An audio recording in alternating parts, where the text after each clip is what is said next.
So in this video, we're going to look into the concept of two-pass assembler for SIC. What is this going to do actually? The program or the code that I've been built in here is going to take in the language program, the normal code what we type in, and it is going to translate it into an object code, a machine language equivalent. Suppose I give A, B, C, D, it could be binary or cap space, a language which we're never gonna understand because it's computerized in random related variables.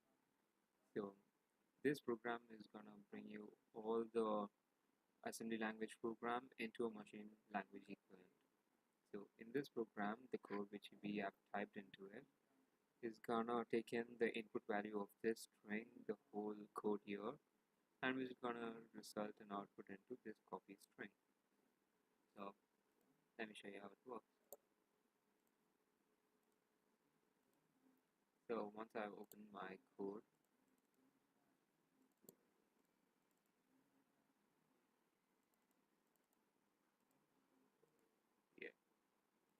so this is my code.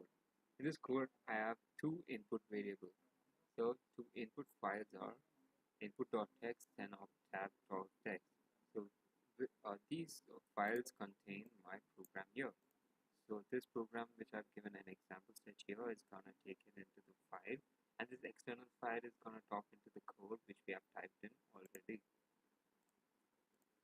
So in this code, let's see what again we're gonna do. We're defining lm and a as variables and octave as another set of array which contains the program, and it is going to translate the language, assembly language, into a machine language which is understandable by the user into a machine language which we don't understand at all. So input value is taken and we print the count of the documents what is already set there. So this is going to append each and every letter or line with quotes and caps, so it separates the each machine language to know what it actually is. So let me show you the first input. Input file is your, so this is my input file which I've given. It says copy start 1000 from the address, which will load into the accumulator as alpha and store into the accumulator as beta. So alpha will reserve a word of number 1 and beta will reserve a word of number 1, which ends the entire program.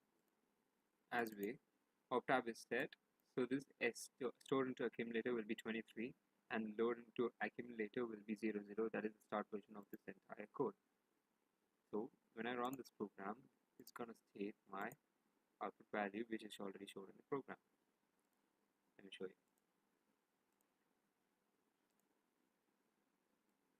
So as seen in the code here, we are getting the same output as given from the example, and it runs extremely perfect because we have set into the binary values and to translate into a language program which is understandable by the computer. So we start by the binary language, looping it to append each line by whatever is set. And that's all for this SIC program. Thank you.